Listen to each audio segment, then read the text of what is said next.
कहते हैं जो कठिन समय होता है वो एकजुट करने के लिए बड़ा सही समय होता है। राहुल गांधी ने भारत जोड़ो यात्रा की, उनकी पार्टी ने यह दावा किया कि कार्यकर्ताओं में ऊर्जा का संचार हुआ है। लेकिन अब राहुल गांधी के ऊपर जब यह विपदा आई है, जब उनकी संसद सदस्यता गई है, तो कार्यकर्ताओं को आप आंदोलित होते जगह जगह पर देख लेंगे। तो राहुल गांधी का सांसद न रहना उन पर क्या प्रभाव डाल रहा है और उनके सामने कौन कौन से विकल्प हैं, ये तो हमने आपको दिखाया, लेकिन उनकी पार्टी पर इसका क्या असर पड़ सकता है, ये भी जरा समझते हैं। The power so many people seek is actually a poison.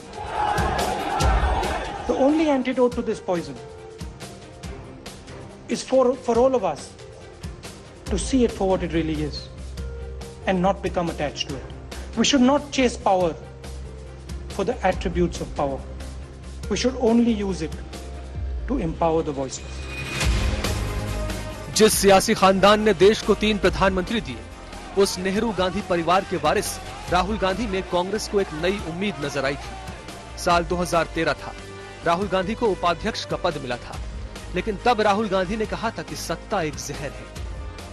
That the power so many people seek is actually a poison. 2014 से देश की राजनीति में नरेंद्र मोदी का उदय हुआ और कांग्रेस देश के साथ साथ कई प्रमुख राज्यों से गायब होती चली गई। सोनिया गांधी के बाद राहुल गांधी कांग्रेस का प्रमुख चेहरा बने रहे और उन्होंने बीजेपी और खासतौर पर पीएम मोदी के खिलाफ आक्रामक प्रचार की राजनीति को चुना और उस पर आगे बढ़ते चले। नरेंद्र मोदी जी का अदानी के साथ क्या रिश्ता है? अब जनता के माइंड में यह सवाल उठा है कि इस भ्रष्ट व्यक्ति को हिंदुस्तान का प्रधानमंत्री क्यों बचा रहा है। ये जो पैनिक रिएक्शन इन्होंने किया है नरेंद्र मोदी जी ने, इससे सबसे ज्यादा फायदा मिलेगा विपक्ष को। हाल ही में राहुल गांधी लंदन दौरे में दिए गए अपने बयानों को लेकर काफी चर्चा में रहे। उन्होंने नेताओं की जासूसी से लेकर भारत के लोकतंत्र को लेकर बातें की। उनके बयान विवादों में घिरे। So we are facing an attack on the basic structure of Indian democracy. BJP ने राहुल गांधी से माफी मांगने को लेकर व्यापक अभियान छेड़ा। कांग्रेस भी इस मुद्दे पर काफी मुखर दिखी। दोनों तरफ से जमकर प्रहार हुए।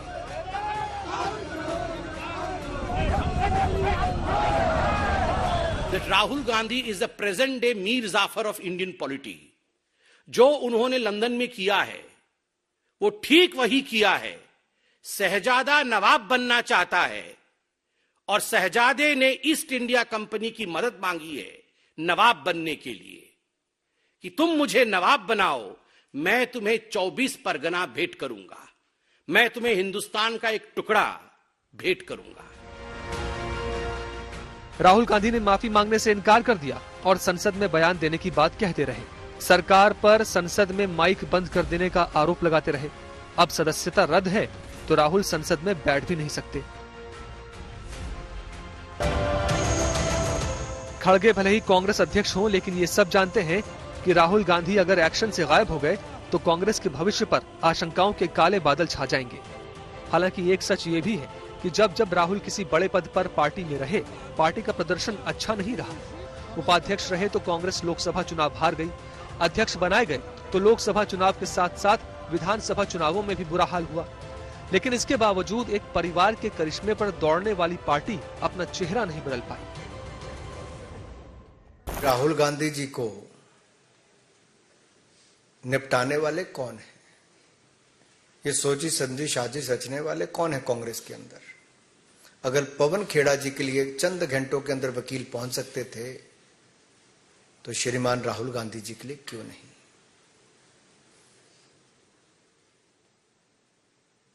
एक बड़ा सवाल खड़ा होता है।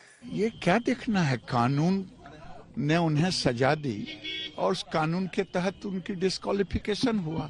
जब कानून ने इन्हें कहा था, कोर्ट ने माफी मांगने के लिए, तो उन्होंने मांगा नहीं, जैसा कि आया है।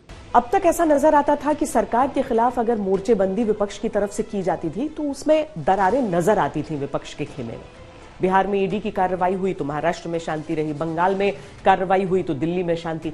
लेकिन राहुल गांधी पर एक्शन हुआ तो ऐसा लग रहा है कि विपक्ष पूरा एक साथ आ गया है। सब एक सुर में केंद्र सरकार के खिलाफ बोल रहे हैं और बीजेपी ने फिलहाल राहुल के बयान को ओबीसी के अपमान से जोड़ा है।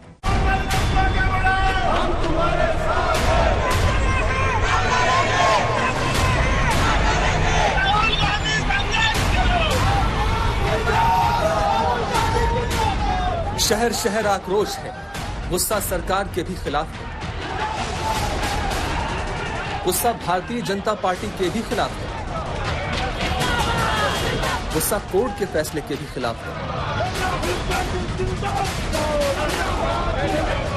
गुस्सा इसलिए है कि अगर ऊपरी अदालत में राहुल गांधी के खिलाफ आए इस फैसले पर स्टे नहीं लगा तो क्या होगा। कांग्रेस ये सोचकर बैठी थी कि भारत जोड़ो यात्रा के बाद राहुल गांधी का बदला हुआ चेहरा नजर आएगा।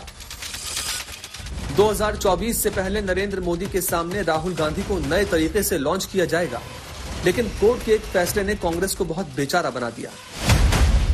चाहे स्टेट हो चाहे कुछ भी हो, मैं सच्चाई को देखता हूं। मुझे और किसी चीज में इंटरेस्ट नहीं है, मैं सच्चाई बोलता हूं। राजनीति में यह फैशनेबल बात नहीं है, मगर यह बात मेरे खून में है। मैं और कोई रास्ता निकाल ही नहीं सकता हूं। तो मेरा काम यह है, यह मेरी तपस्या है, जीवन की तपस्या है, उसको मैं करता जाऊंगा। चाहे मुझे डिस्क्वालीफाई करें, मारे पीटे जेल में डाले, मुझे कोई फर्क नहीं पड़ता। मुझे अपनी तपस्या करनी है। अब तक होता यह था कि केंद्रीय एजेंसियों के एक्शन पर विपक्ष के नेता आवाज तो उठाते थे, लेकिन सबकी बोली एक नहीं थी। ऐसा पहली बार है जब राहुल गांधी को सजा हुई और सब साथ साथ हो गए। कांग्रेस के पार्टी के सबसे बड़े नेता की सजा गई है, और अगर हम इसी तरह देखेंगे, अगर ऐसे मुकदमे देखेंगे तो बीजेपी वालों की तो कईयों की सजा नहीं बचेगी। भारत के इतिहास में सबसे कम पढ़ा लिखा प्रधानमंत्री अगर हुआ है, मैं नहीं समझता आजाद भारत में कोई 12वीं पास प्रधानमंत्री हुआ है। उनसे सरकार चलती नहीं है, अहंकार उनका 7वें आसमान के ऊपर है। सवेरे से शाम तक इसको जेल भेजो, इसकी सदस्यता रद्द करो, इसको जेल भेजो। The BJP are desperate to silence the voice of the opposition. BJP, shame on you, shame.